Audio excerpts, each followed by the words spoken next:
Subscribe कीजिए guide of math channel को और बेल आइकन को दबाइए ताकि मेरी लेटेस्ट वीडियो का नोटिफिकेशन आपको मिलता रहे।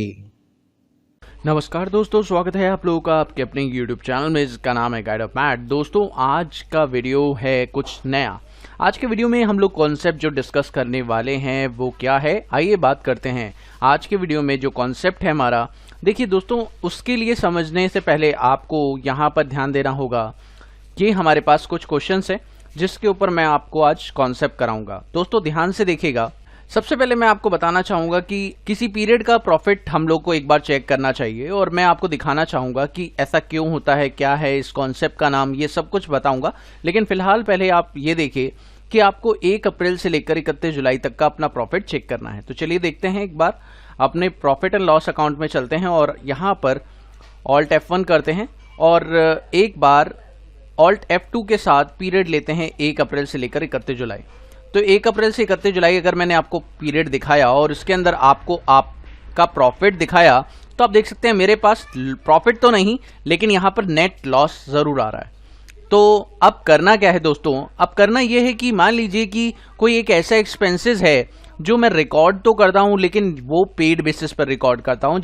अब आप देख सकते हैं यहाँ पर आपके पास एक सैलरी है जो 15,000 रुपए की है, जो कि जुलाई मंथ की थी, लेकिन आपने पे कब किया है उसे 2 अगस्त को। तो पेड बेसिस पर आपने इसे लिखा है, जबकि हमारी अकाउंटिंग चलती है क्रूअल बेसिस पर। तो होगा क्या कि उस महीने का जो प्रॉफिट आप लोगों को दिखाई दे रहा है, यानी लॉस आपको जो दिखाई दे रहा है, वो एक्चुअल में ये नहीं है। तो इसका मतलब जो लॉस आपको अभी दिख रहा है वो एक्चुअल लॉस नहीं है। तो आपको ये पता लगाना है कि आपका एक्चुअल लॉस कितना है। तो आपको क्या करना होगा, आपको इस एंट्री को इसी महीने में शो करवाना होगा।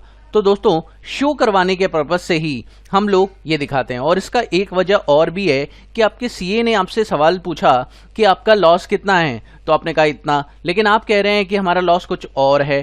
तो वो लॉस आपको दिखाना पड़ेगा अपने सीए को, ताकि आप अपना प्रॉफिट कम बता सकें या अपने लॉस को कम दिखा सकें और उसके बाद जो है उसके ऊपर टैक्सेस जो है कम चार्ज हो सकें। तो आपको ये ध्यान रखना है कि कोई ऐसा एक्सपेंस जो आपने पेड बेसिस पर रिकॉर्ड किया है वो अगले महीने तो नहीं हुआ है। एक्सपेंस को आपको इस महीने दिखाने के लिए इस कॉन्सेप्ट का इस्तेमाल करना होता है और इस कॉन्सेप्ट का नाम है रिवर्सिंग जर्नल। तो दोस्तों चलिए देखते हैं कैसे करेंगे। इसके लिए आपको करना ये है कि आपको सबसे पहले यहाँ देखिए, तो मैंने यहाँ पर आपको ये दिखा दिया है कि नेट लॉस इतने का है, 46,27,000 रुपए का। और यहाँ पर अब मैं ये करने वाला हूँ कि मैं एक सिनेरियो बनाने वाला हूँ। तो सिनेरियो बनाने के लिए आप चलेंगे क्रिएट पर, और क्रिएट पर जाने के बाद आपको जाना है शो मोर, और शो मोर पे जाने के बाद आप सिनेरियो पे जाइए और सिनेरियो पे जाने के बाद आप यहाँ पे लिखिए provision for salary. Provision for salary लिखने के बाद आपको करना है यहाँ पर एंटर और यहाँ पर ले लें रिवर्सिंग जर्नल। जैसे आप ये लेंगे और एंटर करके एक्सेप्ट कर लेंगे, उसके बाद आपको एक छोटा सा काम करना है और वो क्या है चलिए देखते हैं। उसके लिए आपको जाना होगा यहाँ पर वाउचर में, और वाउचर में जाने के बाद आपको यहाँ पर F10 में एक एंट्री प्राप्त करनी होगी। F10 प्रेस कीजिए और शो इनएक्टिव वाउचर पर क्लिक कीजिए, और जैसे ही आप यहाँ पे क्लिक करेंगे तो यहाँ पर आपको एक लेजर, एक वाउचर दिखेगा, दैट्स कॉल्ड रिवर्सिंग जर्नल। आप इस पर एंटर कीजिए और एंटर करने के बाद इसे एक्टिवेट कर दीजिए। एक्टिवेट करने के बाद आप देख सकते हैं इसके अंदर 2 डेट आएंगी आपके पास, एक ये डेट है और यहाँ पर जो डेट है वो 31 जनवरी है। तो करना क्या है, आपको सिंपल सा एक काम करना है, यहाँ पर जो F2 से डेट डालेंगे, जो रिवर्सिंग जर्नल की डेट है वो कब है, ध्यान से देखिए।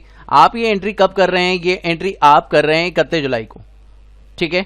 लेकिन इसका इफेक्ट कब तक पड़ेगा, इसका इफेक्ट जो है आप अगर बात करें तो यहाँ पर आपको वो डेट डालनी है जब तक इसका इफेक्ट पड़ेगा। तो यहाँ पर आपको सैलरी अकाउंट लेना है और सैलरी अकाउंट में 15,000 रुपये आप डाल दीजिए, और 15,000 रुपये डालने के बाद आप यहाँ पे क्रेडिट कीजिए कैश को।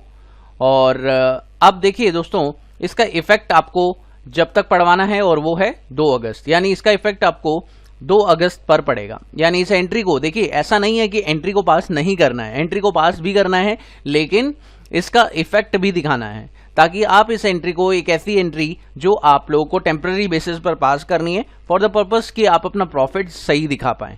और ये एंट्री के अलावा एक पेमेंट एंट्री भी आपको करनी ही पड़ेगी, जो कि आपको 2 अगस्त को पास करनी है फॉर द पेमेंट एंट्री, जो salary account debit to cash. इस एंट्री का कोई इफेक्ट नहीं पड़ेगा आपके अकाउंट्स पर, बस ये एंट्री शो पर्पस के लिए ही होगी। एंटर कर देते हैं, एक्सेप्ट कर लेते हैं। अब आपको देखना है तो कैसे आप चेक कर सकते हैं। सबसे पहले जाइए PNL पर, और PNL पर आने के बाद आपको करना है एक काम, यहाँ पे करिए ऑल्ट सी करना है। ऑल्ट सी करने के बाद यहाँ पर बताइए कि 1 अप्रैल से आप 31 जुलाई तक का पहले तो आपको F2 से डेट डाल देनी चाहिए।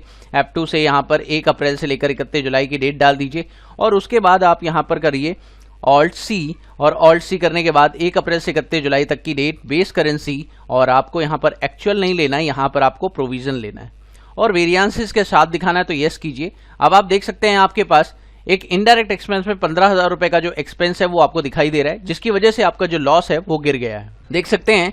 तो आप देख सकते हैं 1 अप्रैल से 31 जुलाई तक का जो सिनेरियो आपने बनाया, एक्चुअल में जो था वो ये था, लेकिन जो सिनेरियो है प्रोविजन फॉर सैलरी का, उसने आपको दिखाया कि आपकी जो सैलरी है वो इतनी होनी चाहिए, मतलब आपका जो अभी इफेक्ट है वो इतना आना चाहिए। आप देख सकते हैं, इसे मैं ऑल्ट F1 करके आपको पूरा ब्रेकअप दिखा देता हूं। तो आप देख सकते हैं यहाँ पर एक 40 की जो एक्चुअल सैलरी है वो तो दिखाई दे रही है, लेकिन एक ऐसी सैलरी भी है जो 15,000 रुपए की है और जो कि इसी महीने की है, लेकिन हमने उसे अगले महीने में दिखाया है। तो ये एक्सपेंस इस तरीके से रिकॉर्ड होगा ताकि आप यहाँ पर सिनेरियो देख सकें एक ऐसे एक्सपेंस का जो फ्यूचर में होने वाला है। तो फ्यूचर में ये एक्सपेंस होने वाला है, लेकिन इसका सिनेरियो आप आज देखना चाहते हैं, तो इसे बोलते हैं रिवर्सिंग जर्नल, जिससे कि आप अपना रियल प्रॉफिट अपने सीए को बता पाएं और उससे अपना टैक्स जो है कम करवा पाएं। तो ये कॉन्सेप्ट होता है रिवर्सिंग जर्नल का। मुझे उम्मीद है कि आप लोगों को रिवर्सिंग जर्नल का कॉन्सेप्ट अच्छे से समझ में आ गया होगा। अगर आपको कोई डाउट है तो आप मुझे कमेंट सेक्शन में पूछ सकते हैं। Thank you so much for watching my video. Have a wonderful day दोस्तों। Happy learning. बाय।